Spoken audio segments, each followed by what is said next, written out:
True self-worth. Hopefully, we all have some sort of positive self-esteem and self-worth. Whether we see ourselves as well-dressed and groomed, physically beautiful or handsome, athletic, successful, or even attractive, these values are all based on temporary exterior influences. What would happen if we lost all of our money, our job, or our good looks? What would happen if suddenly our belongings were taken away from us, or our house, or our car? Would we be less of a person then? When we base who we are on physical, temporary things, then we run the risk of losing everything in our mind. When we base who we are on the infinite, universal mind of God, then we truly have everything, and it is then impossible to lose anything. In fact, we keep gaining as a result of relying upon and identifying with universal love and intelligence. This is because one is temporary and the other is permanent.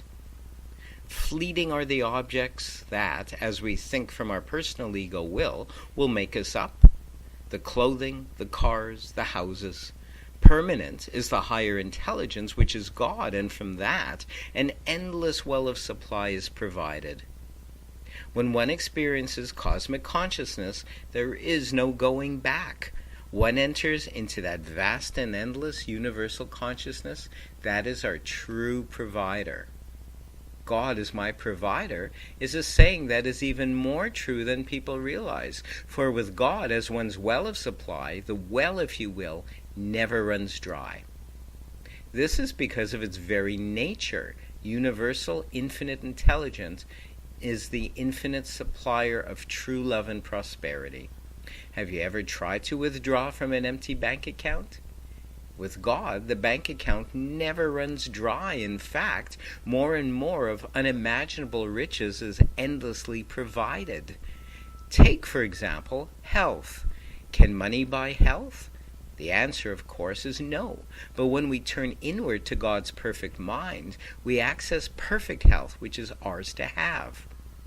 But meditating regularly and ongoing, as we access the energy which is perfect health, in time we begin to acclimate to that energy, and slowly but surely we begin to heal mind, body, and soul. Albert Schweitzer once said, "The purpose of the physician is to distract the patient long enough for nature to do the healing." This corresponds to our self-image and self-worth. When we rely on exterior objects for confidence and self-worth, we are bound to be disappointed and let down. When we identify with God, that is to say, we begin to realize and accept that we are fearfully and wonderfully made in His likeness and image, that we are extensions of the One, individualized expressions of God already perfect and infinitely beautiful, because we are, if you will, children born from and comprised of God. God is omniscient and omnipresent, and there is no place God is not. Therefore, where we are, God is. How can we argue with this? There is nothing that is not comprised of infinite intelligence and infinite wisdom and beauty. We are extensions of that infinite beauty, representing God on earth. Just as the sun's rays are extensions of the sun, or the sea's droplets are part of the sea, so too are we extensions of the divine whole.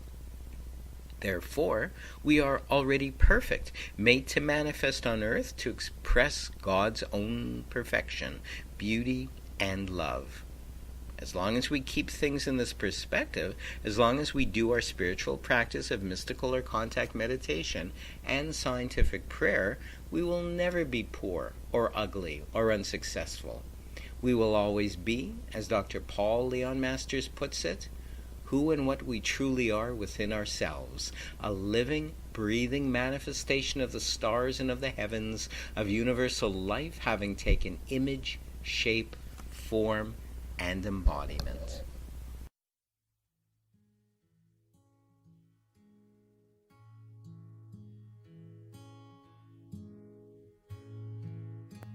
We become aware now of this love vortex in which we exist and are a part of.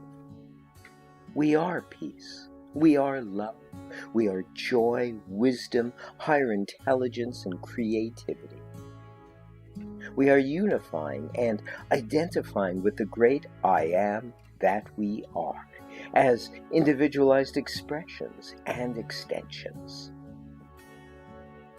Right here and right now, we are expressing, we are expanding, and we are becoming even greater than we were yesterday, never less. We affirm and we declare, we proclaim our greatness because we are alive. We are alive, therefore we are creation itself. We exist now, just as we did, and as we will, now and forevermore. It is already so in the mind of the universe. We release this in gratitude and appreciation for this word, this law is self-perpetuating unto itself, returning multiplied, never void, for it must. It is law. We are living the law of creation as we sit, stand, lay, right here, right now. We simply are. We allow this, releasing the word, letting it be so now and unto forevermore, and so it is, and so it is. Amen, amen, amen.